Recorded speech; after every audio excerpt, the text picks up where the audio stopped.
नमस्कार। आज मैं फिर आपके समक्ष अपराध की एक और घटना लेकर आया हूँ, जो मेरे जुरिस्डिक्शन के चारों ज़िलों में से बदायूं में घटित हुई थी। बात 13 सितंबर 2020 की है। रात में कोई 12 बजे inspector Civil Lines Budaun Sudhakar Pandey गश्त करके वापस आ रहे थे। थाने पर एक व्यक्ति खड़ा हुआ था और वो शायद उनका इंतज़ार कर रहा था। थाने पर पहुंचने के बाद सुधाकर ने उसको बुलवाया और पूछा, आप इतनी रात में यहाँ क्यों खड़े हैं? उसने बताया, साहब मैं बहुत परेशान हूँ और मैं अपनी परेशानी आपको बताना चाहता हूँ और आप मेरी मदद करिए। उन्होंने कहा, बताओ। उसने बताया कि मेरा नाम पिंटू है, मेरे पिताजी का नाम स्वर्गीय वीरपाल है, मैं गांव सनाए, थाना सिविल लाइंस, जनपद बदायूं का रहने वाला हूं। उसने ये भी बताया कि मेरी शादी 3 साल पहले हांसे कल्याणपुर गांव है, एक थाना है गढ़िया रंगीन, उसमें बिरजू की लड़की पुत्री से हुई थी। हमें आपसे इसी संबंध में कुछ बात करनी है। सुधाकर ने कहा, बिल्कुल आप करिए, इत्मीनान से करिए, मेरे पास भी अभी कोई जल्दी नहीं है।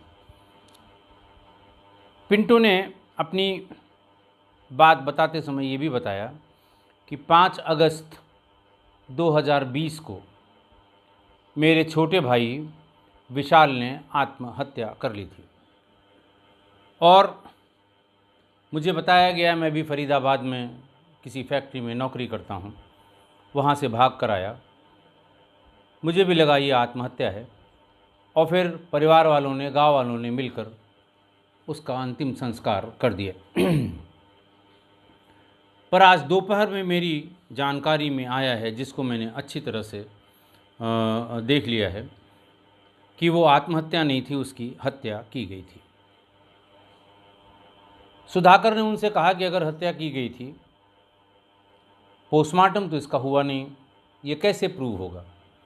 तुम्हारी बातों से या तुम्हारे बयान से कोर्ट में ये सब चलने वाला नहीं है। बिना पोस्टमार्टम रिपोर्ट के ये बहुत मुश्किल होगी कि हम किसी तुम्हारी इस बात को, या तुम जो बता रहे हो या तुम बताने वाले हो, तुम जो एविडेंस दे रहे हो, उसको हम कोर्ट में साबित कर पाएँ। फिर भी वो कहता रहा, नहीं साहब, उसने तमाम चीज़ें बताई भी। सुधाकर ने पिंटू से कहा कि तुमने जो बात बताई है, यही बात लिख के दे दो, मैं अभी एफआईआर करता हूँ, एफआईआर के बाद इसको इन्वेस्टिगेट करूँगा।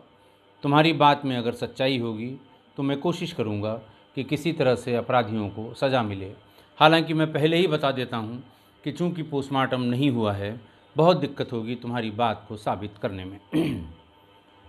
उसी समय रात में ही इंस्पेक्टर ने उससे एक तहरीर लेके थाना सिविल लाइंस में एक एफआईआर कराई, जिसका क्राइम नंबर था 281 281/2020, धारा 302 और 201 और 120B। जितनी बात उसने लिखी थी उसमें यही हत्या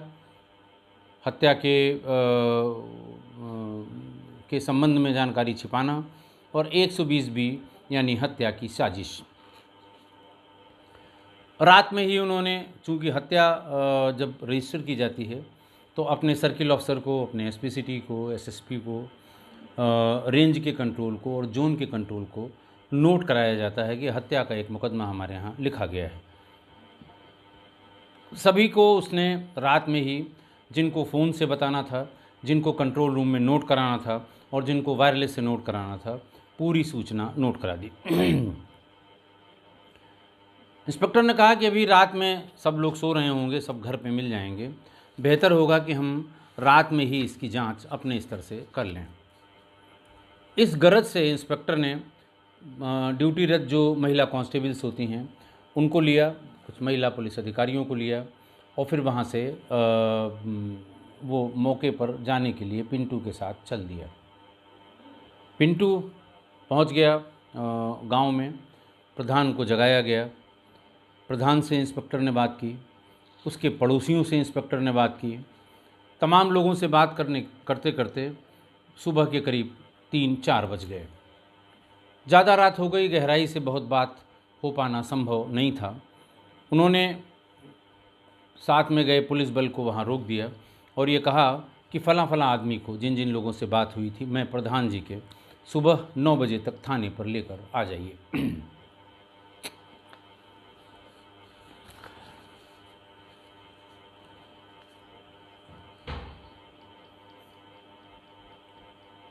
सवेरे 9 बजे तक ये सारे लोग थाने पर पहुंच गए। पहले गांव से आए लोगों की, जो वहां पर उपस्थित सब इंस्पेक्टर थे, जिनको विवेचना तो इंस्पेक्टर ने स्वयं ली थी, लेकिन जिनको विवेचना में सहयोग के लिए कहा गया था, उनसे कहा गया कि इनसे आप इनिशियल बातचीत करते रहिए, अभी मैं लौट के आता हूँ, फिर बातचीत करूँगा। जो लोग भी आए थे उन्होंने बताया कि साहब पिंटू बहुत ही सज्जन व्यक्ति है, बहुत सीधा साधा आदमी है और वो फरीदाबाद की किसी फैक्ट्री में काम करता है और कभी कभार महीने 2 महीने में गांव पर आता है और उस जो वो कमाई करता है या वो जो नौकरी करता है उसी से उसके पूरे घर का खर्च चलता है। बातचीत में गांव के प्रधान ने बताया कि करीब 5 महीने पहले पिंटू के ताऊ के लड़के अशोक श्रीवास्तव सन ऑफ हाकिम श्रीवास्तव, इसका पिंटू से झगड़ा हुआ था। ये प्रकरण मेरे संज्ञान में लाया गया। मैंने दोनों को बुलाया और चूंकि पिंटू के सगे ताऊ का लड़का था अशोक, एक दूसरे के ऊपर आरोप प्रत्यारोप कर रहे थे और वो ये भी कह रहे थे कि उसकी भाभी यानी पिंटू की वाइफ को लेके उसने तमाम चीज़ें अशोक को कहीं और अशोक ने तमाम चीज़ें विशाल यानी पिंटू के भाई के लिए कहीं। प्रधान का ये कहना था कि चूंकि इस तरह के मामले भाभी देवर भाई भाई ये सब के मामले बहुत कॉमन हैं गांव में, इसलिए उससे ये कहा गया कि जब पिंटू आ जाए तो पहले मिल बैठ के आप लोग बात कर लीजिए और फिर भी बात नहीं बनती है तो मेरे पास आइएगा, कोई न कोई रास्ता इसका निकाला जाएगा। विशाल बार बार ये आरोप कर रहा था, ये कह रहा था अशोक को, अपने ताऊ के लड़के को, कि जब पिंटू भाई नहीं रहते हैं, मेरे भाई घर बाहर रहते हैं, महीने 2 महीने में आते हैं, तभी ये मेरे घर क्यों आता है। पिंटू जब रहते हैं तब तो वो नहीं आता, लेकिन जब पिंटू बाहर रहेंगे, फरीदाबाद रहेंगे, ये तभी आ जाता है, हमें इस बात पर आपत्ति है। उसने और तमाम बातें बताई थी। प्रधान ने कहा कि मैंने ये सोच के, ये कह के कि एक तो भाई भाई हैं, दूसरे भाभी देवर हैं, ये घर का झगड़ा है, घर में ही ये लोग बैठेंगे तो ये सुलझ जाएगा। करीब 2 महीने बाद, तारीख अंदाज से उसने 5-6 अगस्त बताई, गांव में किसी ने ये सूचना दी कि पिंटू के भाई विशाल ने फांसी लगाकर आत्महत्या कर ली है। गांव के बाहर चंदनिया के एक पेड़ में उसका शव लटका हुआ है। प्रधान ने कहा मैं भी मौके पर पहुंचा। वहाँ पर सभी लोग ये कहते रहे कि कुछ दिन से परेशान था किसी बात को लेके, संभवतः उसने आत्महत्या कर ली है। 2-4 लोगों से आसपास के बातचीत की गई, कोशिश की गई ये जानने की कि इसमें और कोई बात तो नहीं है, और फिर ये कहा गया कि आप पिंटू को पहले बुला लीजिए, पिंटू भी आके देख ले, पिंटू जो कहता है, घर में बड़ा है, वो जो कहता है वही बात मानी जाएगी। ये कह के प्रधान वहाँ से टाल के इस बात को चले आए। पिंटू को फ़ोन किया गया, वो रास्ते में था, फरीदाबाद से बदायूं के रास्ते में था। पिंटू भी मौके पर पहुँच गया, उसने भी वो बॉडी देखी, 2-4 लोगों से बात की, अपने प्रधान से बात की और ये कहा कि हमें पुलिस को बुला लेना चाहिए। गांव के सब लोगों ने कहा कि भाई पुलिस को बुलाओगे, अभी पूरा परिवार तुम्हारा थाने वाले बुलवा लेंगे, 2 दिन तक पूछताछ करेंगे, बॉडी का पीएम होगा, पता नहीं आज बॉडी मिलेगी कि कल मिलेगी, सबको वेट करना पड़ेगा, फिर वहाँ से बॉडी आएगी तो उसका अंतिम संस्कार करना पड़ेगा। किस बात के लिए पोस्टमार्टम कराना जब कोई बात नहीं है और ये सिंपल आत्महत्या है। सबकी बात सुन के पिंटू भी राजी हो गया और सभी के साथ जाकर उसका अंतिम संस्कार कर दिया। प्रधान की इतनी बात बताने पे कि विशाल और यानी जो जिसने आत्महत्या की थी पिंटू का भाई और उसके ताऊ का लड़का अशोक श्रीवास्तव में कहा सुनी हुई थी और बीच में इन दोनों की बातचीत से ऐसा लगता था कि अशोक श्रीवास्तव के पिंटू के घर आने पर यानी विशाल के घर आने पर विशाल को आपत्ति थी, इसलिए झगड़ा होगा। कहा गया कि अशोक श्रीवास्तव को भी पूछताछ के लिए थाने पर लाया गया है।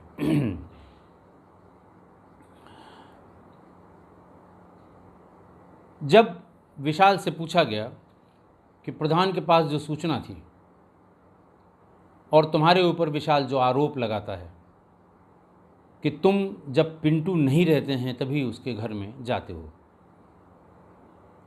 ये बात सही है कि गलत है और ऐसा तुम क्यों करते हो, इसके पीछे क्या कारण है ये तुम्हें बताना होगा। अशोक पिंटू के ताऊ का लड़का अशोक श्रीवास्तव चुप हो गया। जब वो कुछ नहीं बोल रहा था तो जो पूछताछ करने वाले थे उन्होंने 2-4 थप्पड़ रसीद कर दिए होंगे। कोई उसमें अच्छी वाली बहुत अच्छी वाली उसकी आवश्यकता नहीं पड़ी। थप्पड़ पड़ते ही अशोक ज़ोर ज़ोर से चिल्लाने भी लगा, रोने भी लगा और ये भी कहने लगा मुझे मत मारो। शायद उसको आशंका थी कि इसके बाद पुलिस पिटाई करेगी। थाना कैंपस में ही जहां उससे पूछताछ हो रही थी वहीं बगल में महिला सहायता प्रकोष्ठ है। रूबी को भी वहां, पिंटू की पत्नी को भी वहां लाया गया था। वो महिला कांस्टेबल्स के साथ बैठी हुई थी। लेकिन जब उसने अशोक की जोर से रोने की आवाज़ या चिल्लाने की आवाज़ सुनी, उसने महिला कांस्टेबल से पूछा कि ये रो क्यों रहे हैं, क्यों चिल्ला रहे हैं। महिला कांस्टेबल ने वैसे जैसे कैजुअल जवाब होता है, रोज़ रोज़ का काम है थाने के भीतर, उन्होंने कहा पूछताछ हो रही है। बोले नहीं तो उसको चिल्ला रहा है, इसका मतलब पुलिस उसको मार रही है। महिला कांस्टेबल को बातचीत में उलझा के रूबी तुरंत उठी और निकल के उस कमरे की तरफ भागने लगी। महिला कांस्टेबल्स उसके पीछे पीछे भाग के गईं। वहाँ जहाँ उसको चिल्लाने की आवाज़ आ रही थी उसने भीतर घुसने की कोशिश की। पूछताछ करने वाले पूछताछ कर रहे थे, वो चिल्लाने लगी कि इसको क्यों मार रहे हैं। महिला प्रकोष्ठ की जो महिला कांस्टेबल थी उनसे कहा गया कि ये कैसे यहाँ चली आई, इसको ले जाओ वहीं रखो, इससे बाद में पूछताछ की जाएगी। तभी अशोक ने चिल्लाकर कहा कि साहब इसको भी बुला लीजिए, इससे भी पूछताछ करिए और देखिए ये क्या कहती है। ये बात थोड़ा चौंकाने वाली भी थी और अचंभित करने वाली भी थी, क्योंकि अभी तक ऐसी कोई बात किसी की ज़ुबान से, किसी के मुंह से, किसी के बयान में पुलिस की जानकारी में नहीं आई थी। जब अशोक ने कहा कि इसको भी बुला लें और इसी के सामने बातचीत करें, आप चाहें तो अलग इससे बात करें लेकिन इसको बुला लें और मेरी बात सुन लें, दोनों की आमने सामने बात शुरू कराई गई।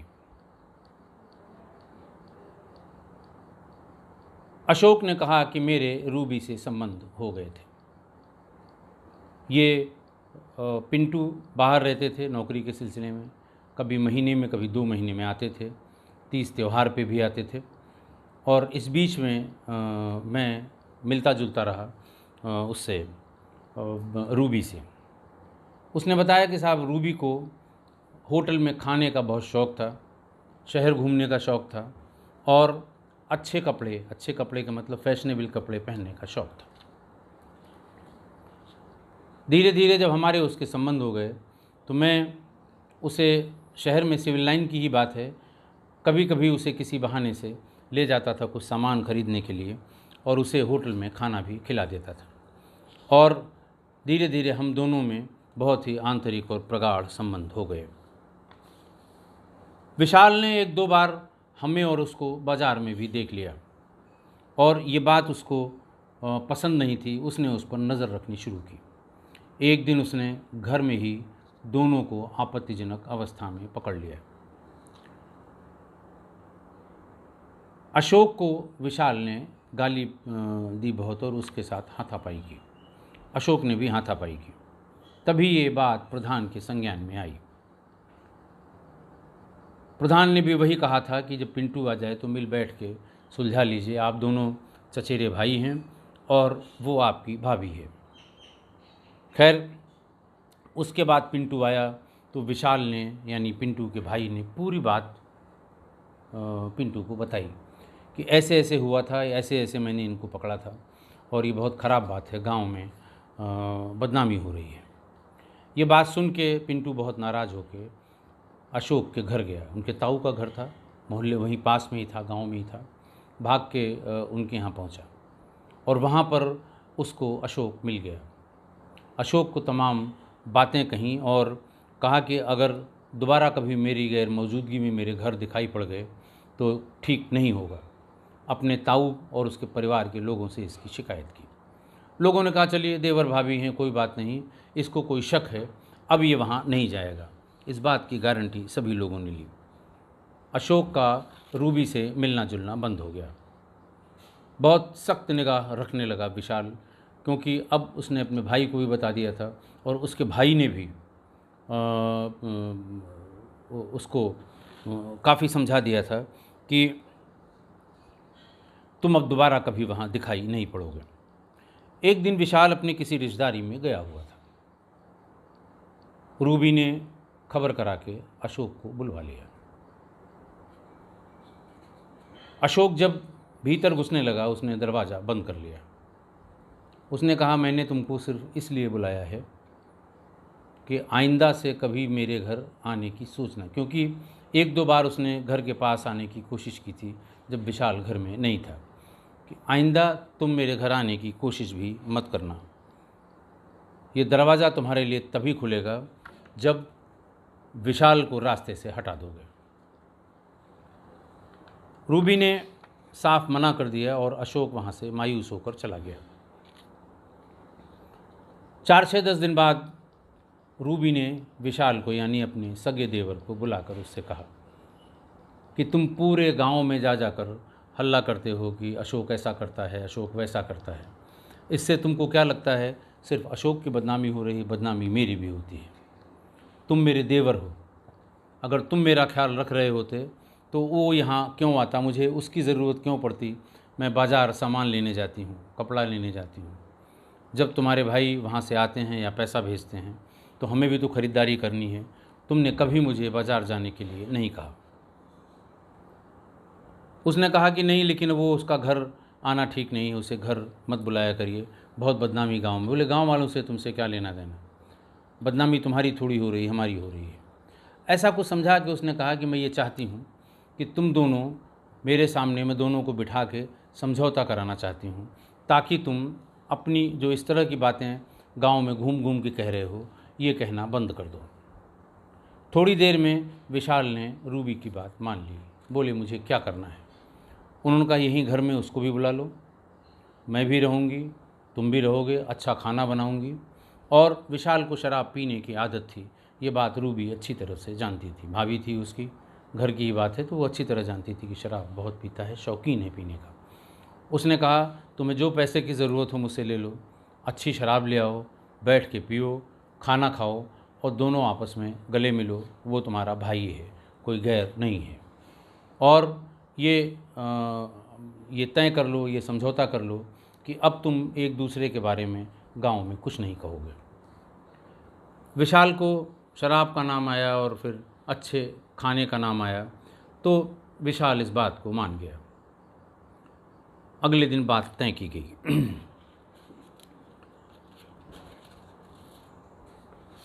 अशोक को घर पे, अशोक भी थोड़ा ताज्जुब में था कि क्या बात है, घर पे बुला रहा है और विशाल बुला रहा है। खैर उसने कहा वहीं चल के पता करेंगे।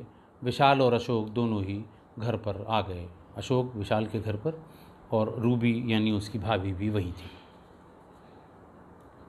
रूबी ने पूछा कितना पैसा चाहिए शराब के लिए और अपनी पसंद की शराब ले आना। विशाल और अशोक में बात हुई, पैसा रूबी ने दिया और विशाल को यानी अपने देवर को शराब लाने के लिए भेज दिया।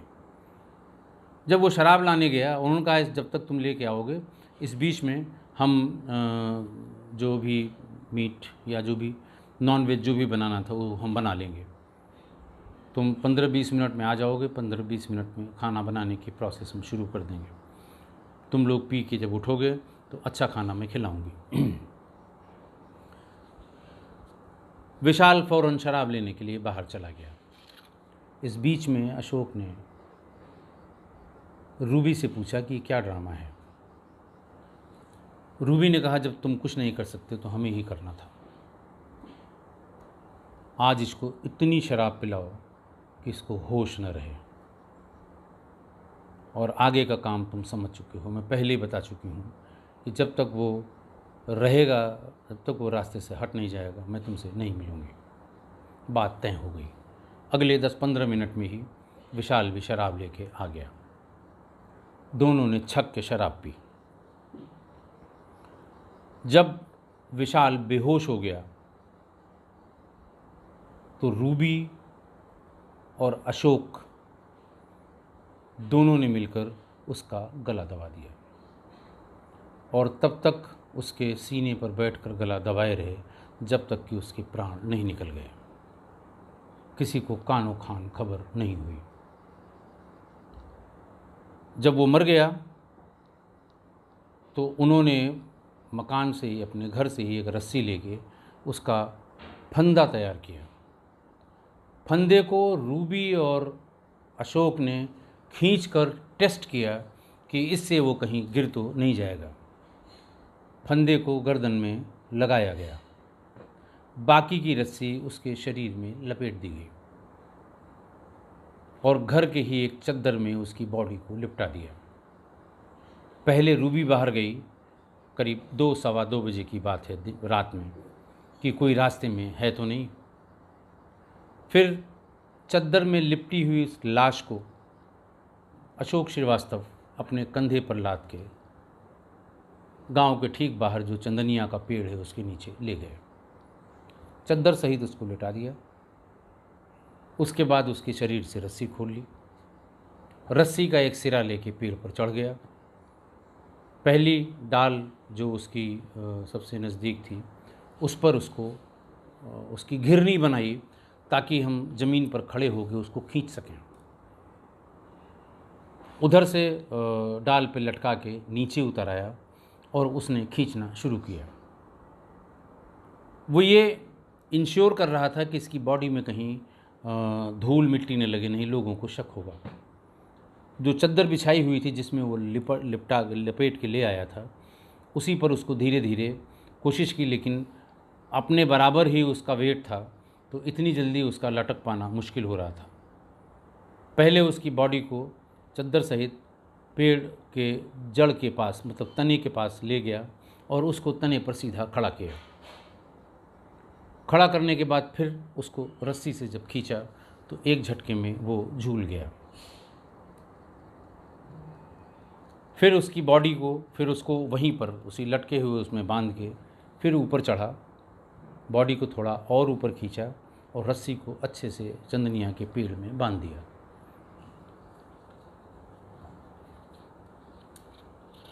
इतना कैलकुलेटेड, इतना अच्छे से ये प्लान बनाया कि गांव वालों ने जब बॉडी देखी तो गांव वाले सामान्य रूप से यही देखते हैं कि क्या पहने था, चप्पल जूते में, पैर में मिट्टी तो नहीं लगी थी, कपड़े में मिट्टी तो नहीं लगी थी। सिर में अगर मिट्टी लगी होती है तो लोग मान लेते हैं कि इसको ज़मीन पर गिरा के इसे मार के लटकाया गया है, लेकिन कहीं भी मिट्टी नहीं लगी हुई थी बॉडी में। उसके बाद फिर वहाँ से करीब 3-3:15 बजे ये पूरा प्रोसेस उसने आधे घंटे 35 मिनट में पूरा कर लिया। प्रॉपर वो बॉडी लटक गई। उसके बाद वो वहाँ से चला सीधे रूबी के यहाँ आया। जो शराब बची हुई थी वो शराब पी, और जो खाना खा नहीं पाए थे वो पूरा खाना खाया। तब तक सुबह के 4 बज गए। फिर वहाँ से वो अपने घर लौट गया, क्योंकि सुबह 4 बजे गांव में चहल पहल शुरू हो जाती है। महिलाएं, बच्चे और लोग शौच के लिए जाना शुरू कर देते हैं। फिर ये हुआ कि दोनों, ऐसा ना हो कोई इन लोगों ने प्लॉट किया हो किसी को बचाने के लिए। फिर दोनों से अलग अलग बयान लिए गए। महिला कांस्टेबल और एक महिला सब इंस्पेक्टर ने बयान लिए।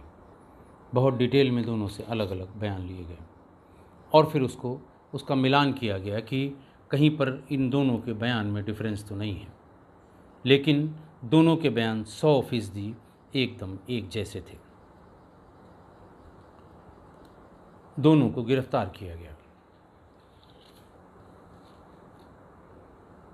आगे की जांच अशोक श्रीवास्तव के बारे में शुरू की गई। अशोक ने बताया कि मैं शादी तो ये 3 साल पहले हुई थी, लेकिन मैं कोई साल भर से रूबी से मेरे संबंध हैं।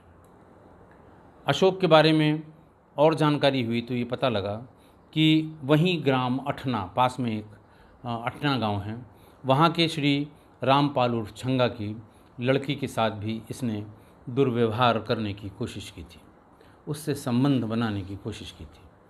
गांव वालों को पता लग गया, गांव वालों ने इसे कहीं पकड़ा और इसकी बड़ी बेरहमी से पिटाई की। इसे बहुत मारा और बताया ये भी जाता है कि मारने के बाद ये परिवार के लोग सब थाने पर गए और उन्होंने बताया कि साहब ऐसे ऐसे मेरी बेटी के साथ ये दुर्व्यवहार करने की कोशिश कर रहा था, हम लोगों ने इसलिए मारा। बात थाने पे गई होगी, लोग बुलाए भी गए होंगे, किन कारणों से बुलाए गए होंगे आप समझ सकते हैं। उसके बाद ये सब मामला रफा दफा हो गया। दोनों इस समय जेल में हैं। विवेचना पूरी हुई 10 अक्टूबर 2020 को। इसमें चार्जशीट नंबर 271/20 लगाकर कोर्ट में, न्यायालय में सबमिट कर दिया गया। रूबी और अशोक दोनों ही अभी जेल में हैं। वैसे तो ये कोई बहुत विशेष घटना नहीं थी कि जिसका जिक्र मैं आपके सामने करता। इस तरह की घटनाएं आप रोज़ अखबारों में, टीवी में लोगों के मुंह से सुनते होंगे कि फ़लाँ ने फ़लाँ की हत्या करा दी, प्रेमी ने उसके पति की हत्या कर दी, पति ने पत्नी की हत्या कर दी, पत्नी और पति ने मिलकर फ़लाने की हत्या कर दी। ये कोई बहुत ऐसा विशेष प्रकरण नहीं था जिसका जिक्र किया जाना ज़रूरी हो प्रकरण की दृष्टिकोण से। लेकिन इसमें कुछ जो प्रोफेशनल कमियां थी, इसमें जो बात हुई थी इस पूरे प्रकरण में, उसमें कम से कम एक बात ऐसी थी कि अगर पुलिस ने या समाज ने या परिवार वालों ने थोड़ी सी भी संवेदनशीलता दिखाई होती तो शायद इसकी विशाल की जान बच जाती। अगर रामपाल ने जब अपनी बेटी